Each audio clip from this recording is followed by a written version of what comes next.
E aí? Estão com saudade de mim? Bem, eu espero que não encontre ninguém nessa trilha, porque eu acho mais divertido, né? Mas vamos lá. Essa aqui é outra etapa da trilha que eu faço na Ponta das Aranhas. E como eu falei, não estou há muito tempo aqui, então eu não tenho assim experiência em quase nenhum lugar. Mas esse daqui eu já percorri esse caminho a última vez. Eu sei onde é que leva. Dessa vez eu pretendo ir mais longe ainda. E como eu disse pra vocês, quem tem medo de se aventurar em lugares assim, primeiro passo, eu acho muito bom saudar.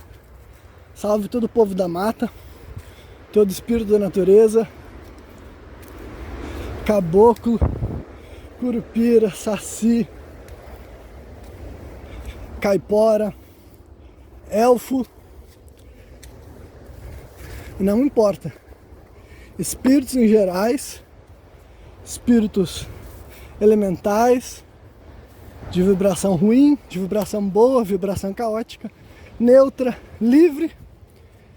Saúdo todos os espíritos da natureza que me mantenham protegido e seguro enquanto eu caminhar pelo terreno de vocês. E agora eu vou aproveitar para falar um pouco sobre a minha espiritualidade.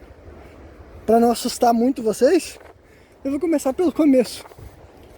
Eu sou uma pessoa que nunca fui ateia nem agnóstica, mas eu também nunca fui cristão. E não necessariamente porque minha família era contra. A minha família, principalmente a minha mãe, ela representa muito aquilo que eu chamo de cristianismo cultural. Ela raramente foi na igreja na vida dela, mas já foi. Mas ela acredita no nome de Jesus Cristo, ela acredita em orações, em rezas, mas a minha mãe também não é intolerante religiosa. Então ela nunca foi de perseguir e desmerecer outras linhas religiosas. E desde criança, eu não sou uma daquelas pessoas que tem amplas experiências espirituais, sabe? No sentido assim de ter crescido vendo algo, ouvindo algo. Essa não é a minha parada. O meu processo para espiritualidade é um bocado mais racionalista. E esse vídeo ele vai ser interrompido nesse momento. Vou mostrar para vocês essa vista, ó. E daqui a pouco eu volto e vou tentar continuar com essa linha de raciocínio, porque eu pretendo chegar em algum lugar. Então, como ser racionalista, né? Eu já andei explicando em alguns programas sem contexto que racionalismo não tem nada a ver com ser materialista, negar o espiritual, o sagrado, o divino e nem mesmo a Deus. Só que a minha mãe, quando eu nasci, ela tinha um viés mais espírita. Ela me fez ter contato com a religião espírita e ela me contou também uma história de quando ela ainda era bem jovem, se não me engano 19 anos de idade, a bisavó dela morreu, que no caso é minha tataravó. Ela faleceu e a minha mãe disse que se encontrou com ela, sabe? No mesmo dia que ela morreu, minha mãe disse que viu ela na casa delas e tudo mais.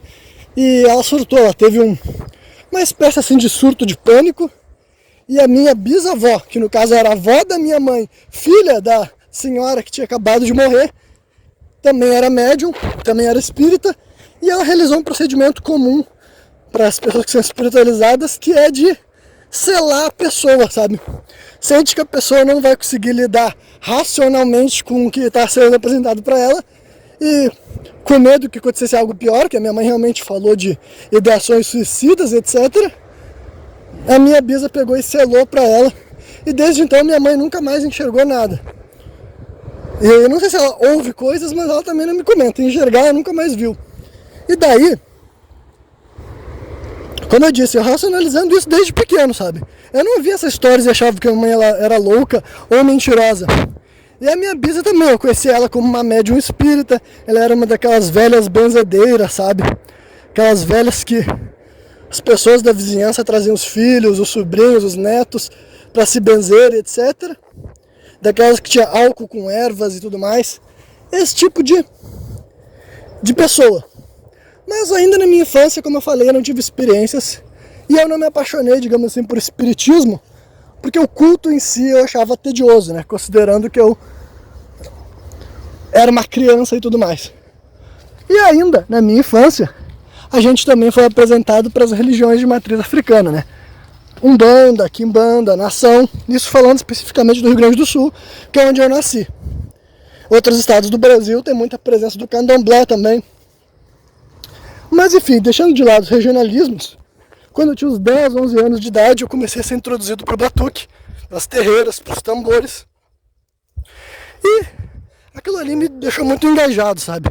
Mesmo que eu não entendesse com plenitude o que eu estivesse vendo. Mas eu tinha dúvidas de questionamentos, nem toda pergunta que eu fazia me era respondida. E tudo mais, né? Mas essa experiência foi fundamental para eu adquirir a visão de mundo que eu tenho hoje em dia. Que é de respeito, de inclusão, de interpretação, de racionalização. A questão é, se aconteciam manifestações lá, o que exatamente estava sendo manifestado? Que tipo de energia se manifesta? Da onde vêm as mensagens que a gente recebe? Enfim, todo esse tipo de coisa, sabe? Como que pode acontecer certos eventos que a gente testemunha dentro da terreira, que é difícil de explicar para quem não estava lá vendo, sabe? Como que essas coisas acontecem e tudo mais. E daí, eventualmente, eu cheguei a virar filho de santo, depois que eu já era adulto, dos meus 19 aos 20 anos. Eu não vou contar toda a experiência aqui, mas eu cheguei a trabalhar como médium também, e ainda assim eu não enxergava nada. Quando eu digo não enxergar nada, é uma inserção no mundo real. Eu enxergo muitas coisas em sonhos no interior da minha mente, e eu acredito que essas coisas que eu enxergo também existem. Mas daí é outro raciocínio avançado para eu tentar desenvolver aqui no meio dessa caminhada, e eu pretendo não fazer isso. Agora, o que essa experiência me tornou? Me permitiu me tornar aquilo que eu acho que eu sou hoje em dia, sabe? Uma pessoa espiritualizada.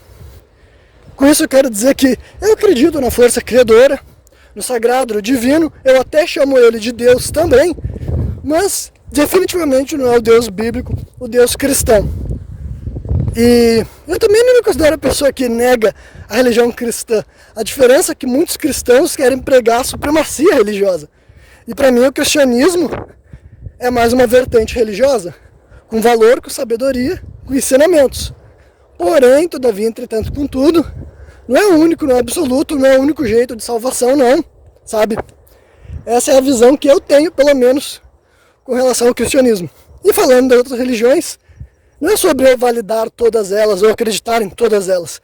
É sobre tentar interpretar o que elas estavam querendo permitir que as pessoas entendessem realmente, sabe? E mais uma vez, volta para a minha de raciocínio pragmática. Comigo, sendo uma pessoa espiritualizada, eu tinha que fundamentar esses raciocínios. O que pode, o que não pode, o que é certo, o que não é certo. Justamente por eu ainda estar construindo esses raciocínios, que eu não sou religioso. Porque daí eu não sou obrigado a defender coisas que eu não acredito. Eu defendo apenas o que eu acredito. Eu compartilho minhas ignorâncias, minhas inquietações também. Mas eu nunca vou estar assim, blasfemando, cometendo uma heresia, porque eu não estou vinculado a religião alguma e tal. E, honestamente, esse vídeo aqui ele tem que ficar mais ou menos com 10 minutos, né? Porque é o tempo que eu estabeleci para esses vídeos mais curtos no canal. E talvez eu devesse estar chegando em algum lugar melhor com essa minha introdução à minha espiritualidade, enquanto eu faço essa caminhada. Mas só para concluir então, se vocês me viram saudando os espíritos ali, e eu incluí inclusive os espíritos do folclore brasileiro e folclore mundial também, vocês acharam estúpido, loucura?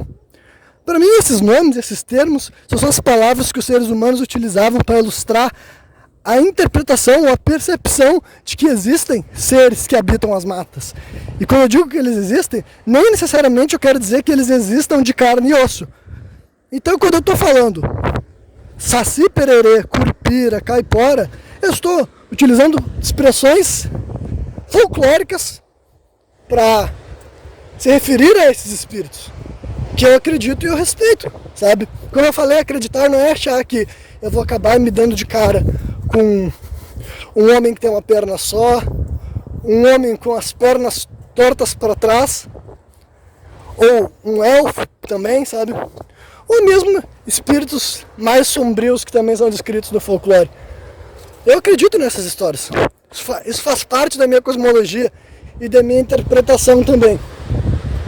Mas como eu falei, acreditar nisso não quer dizer que eu espero encontrar esses seres encarnados por aí, né? Talvez eu nunca enxergue eles, mas pelo menos deu uma chutada numa raiz. Ainda bem que não me machucou, porque é bem possível, né? É sinal de que tá na hora de concluir esse vídeo.